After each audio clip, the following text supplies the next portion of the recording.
berkait dengan persoalan ketakwaan.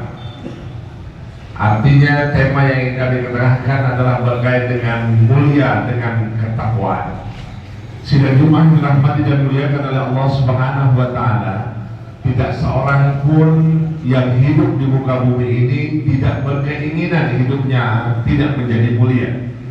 Tapi kalau kita berbicara tentang kemuliaan itu sendiri, maka kemuliaan itu tidak hadir dengan sendirinya tanpa seseorang memuliakan dirinya sendiri. Ketika orang sudah berupaya semaksimal mungkin untuk memuliakan dirinya sendiri, insya Allah secara tidak langsung dia akan dimuliakan oleh orang lain. Tentu banyak hal orang meraih kemuliaan tersebut, dan bahkan orang mungkin banyak berangan-angan, saya bisa jadi mulia karena harta saya bisa mulia dengan kedudukan pangkat dan jabatan saya bisa mulia dengan kemuliaan yang ditunjukkan oleh orang lain.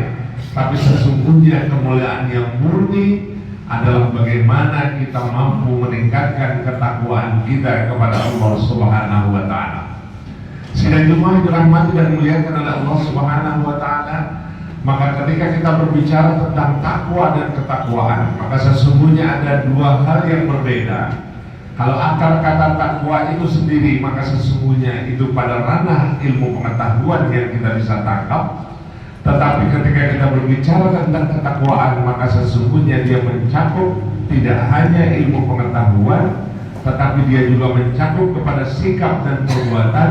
Dia juga bisa mencakup bagaimana dia bisa merealisasikan seluruh aktivitas kegiatannya hanya semata-mata berharap daripada ridho Allah Subhanahu wa Ta'ala. Sidang Jumat dirahmati dan muliakan oleh Allah Subhanahu wa Ta'ala. Maka ketika kita berbicara tentang mulia dengan ketakwaan adalah bagaimana kita bisa menunjukkan eksistensi diri kita sebagai seorang mukmin yang menyatakan dirinya beriman kepada Allah Subhanahu wa Ta'ala, yang melekat di dalam kehidupannya adalah nilai-nilai ketakwaan yang terkandung dalam sikap, perbuatan, dan ilmu pengetahuan. Maka wujud dari ketakwaan itu bukan hanya sekedar gagasan, tapi perlu diimplementasikan dalam sikap dan perbuatan kita masing-masing.